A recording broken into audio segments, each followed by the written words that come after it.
안녕하세요. 나무엄마입니다. 저번 영상에서는 아기와 강아지를 키울 때 주의할 점에 대해서 이야기해 보았는데요.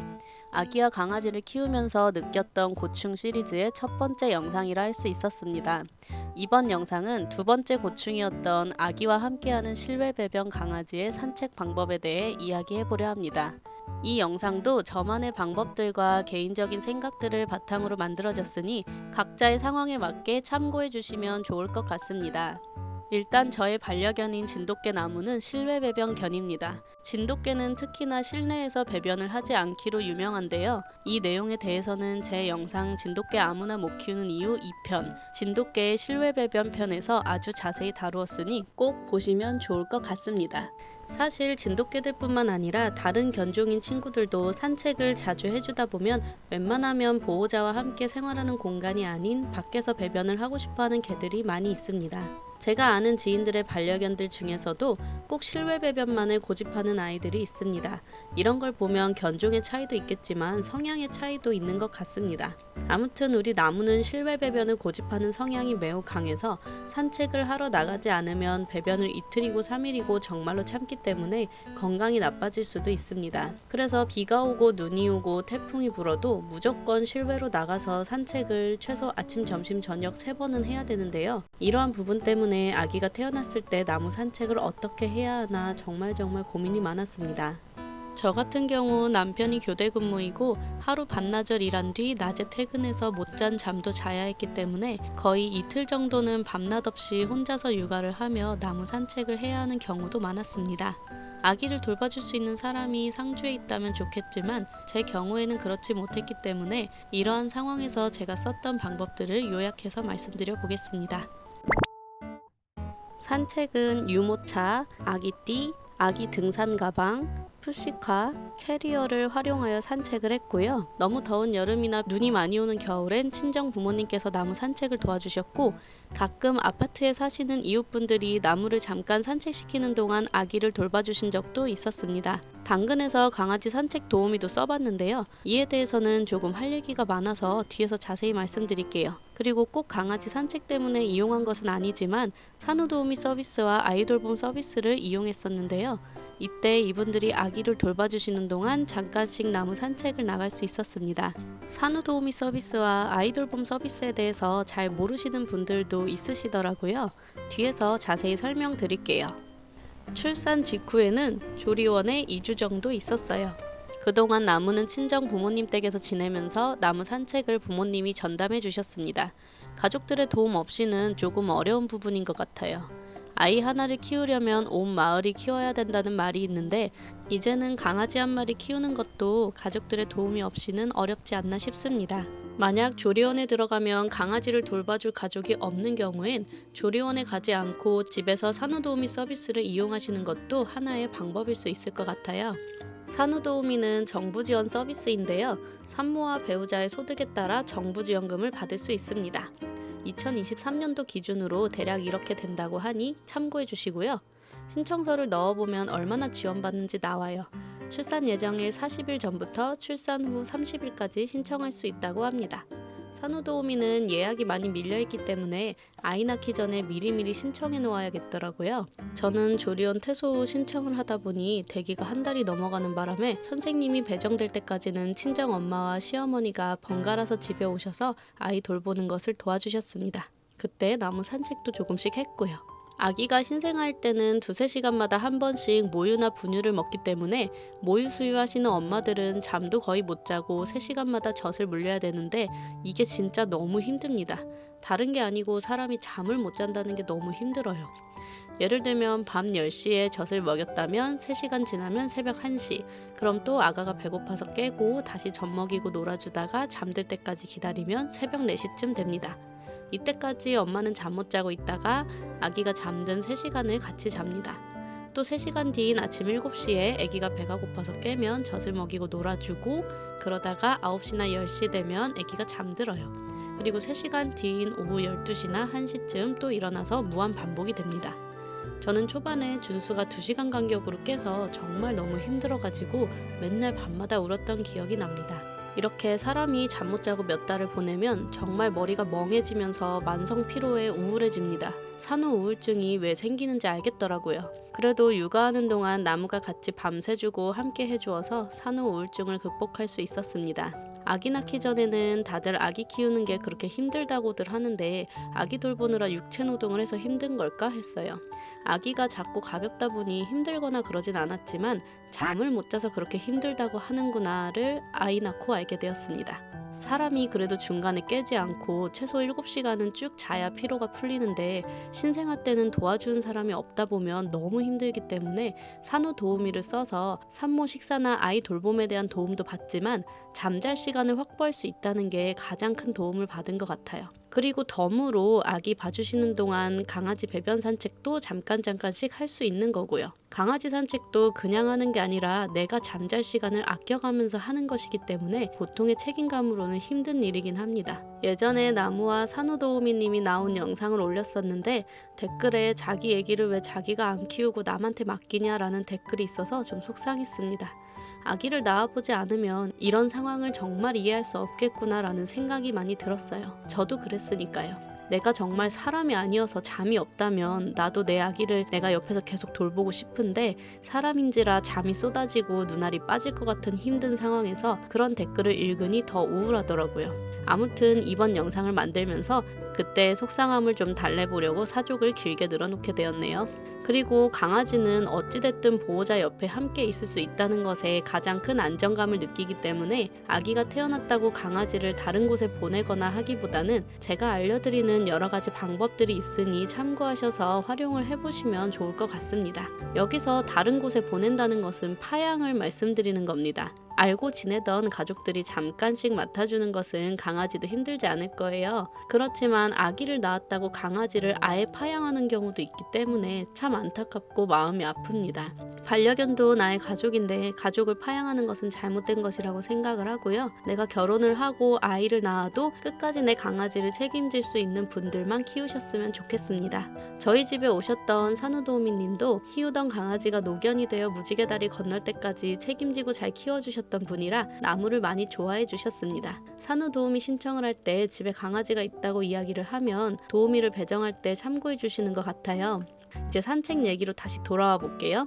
산후도우미님이 퇴근하신 저녁이나 출근하지 않는 주말 그리고 가족들이 없이 혼자 육아를 하게 될 때는 유모차를 이용해서 나무와 산책을 다녔습니다. 아기가 없을 땐 길게 산책을 다녔지만 아무래도 신생아 때는 길게 산책 다니기 힘들기 때문에 배변 산책 위주로만 다녔던 것 같아요. 아기가 50일 때부터 유모차를 타고 산책을 했고 겨울에는 유모차에 한방 커버를 씌우고 산책을 했습니다. 그리고 이때 나무의 리드줄은 허리에 묶을 수 있는 리드줄로 하였습니다. 허리에도 묶고 한 손으로도 잡고 다녔어요. 나무는 산책 교육이 잘 되어 있어서 핸들링도 어렵지 않고 나이가 있는 강아지여서 어린 강아지들처럼 마구 돌진하며 걷지도 않습니다. 옆에서 차분하게 잘 걸어 다니지만 고양이만 보면 난리를 치면서 튀어나가는 습성이 있습니다. 그래서 유모차를 밀면서 그냥 리드줄로 핸들링 하다가는 줄을 놓칠 수도 있을 것 같아서 만약의 상황을 대비하기 위해 허리에 매는 줄까지 사용했습니다. 요맘때의 아기들은 유모차를 끌기만 하면 잠에 드는 시기여서 산책이 조금 수월하긴 했습니다. 유모차의 진동이 엄마 뱃속에 있을 때랑 비슷해서 잠든다고 하더라고요. 남편이 쉬는 날엔 나무 산책을 도와줬고 한 명이 아기를 보고 한 명이 강아지 산책을 나가는 방식으로 상황에 따라 진행했습니다. 유모차 산책의 단점은 유모차 운전을 잘못하면 가끔 유모차 바퀴와 나무의 뒷다리가 부딪히기도 하고 리드줄이 짧으면 움직이기가 좀 어려워서 리드줄을 길게 하고 대신 한 손으로 길이를 조절하면서 컨트롤해야 하는데 유모차까지 움직이려면 손목이 많이 아픕니다. 아기 낳고 나면 관절들이 벌어져서 이 시기에 특히 손목이 너무 아픈데 유모차 산책도 손목이 아파서 버거울 때가 있어서 다른 방법을 찾아보게 되었습니다. 그래서 아기가 4, 5개월이 되고부터는 아기띠를 사용했습니다. 아기띠를 앞으로 메고 산책을 하다 보니 앞으로 무게가 쏠려서 허리가 끊어질 것 같은 통증을 느끼기도 했고 리드줄을 핸들링할 때 아기가 내 앞가슴 쪽에 있다 보니 핸들링하다가 줄이 아기 얼굴에 걸리는 경우도 있어서 조금 위험하다는 생각이 들었습니다. 그래서 아기띠를 뒤로 메고 산책을 해봤는데 아기의 상태를 확인할 수가 없어서 매우 불안했습니다.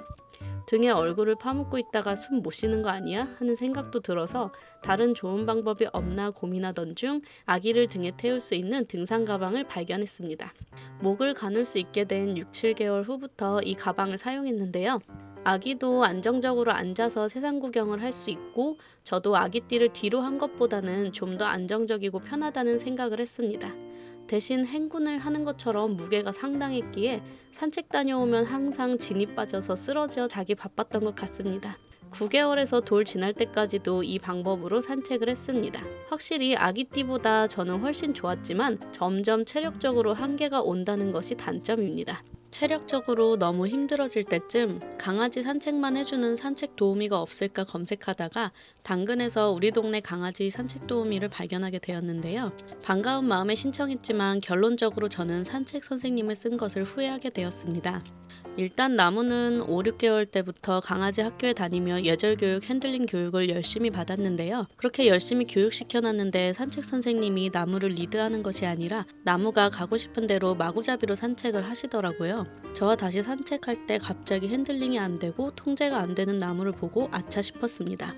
핸들링 교육을 하는 것은 강아지를 내 마음대로 통제하려고 하는 것이 아니라 정말 위험한 상황에서도, 예를 들면 갑자기 오토바이가 지나가거나 차도에서 차가 튀어나오거나 하는 그런 상황에서도 평소에 컨트롤이 잘 되어 있어야 보호자가 강아지를 잘 보호할 수 있는 건데, 잘 형성해 놨던 습관들이 무너지는 것을 보고 선생님도 핸들링과 강아지 교육에 대해 잘 아는 사람이 아니면 안 맡기는 게 낫겠구나 싶었습니다. 그리고 나무는 고관절이 안 좋아서 많이 뛰면 안 되는데 나무 스스로는 아파도 개의 본능상 뛰고 싶어 하긴 합니다.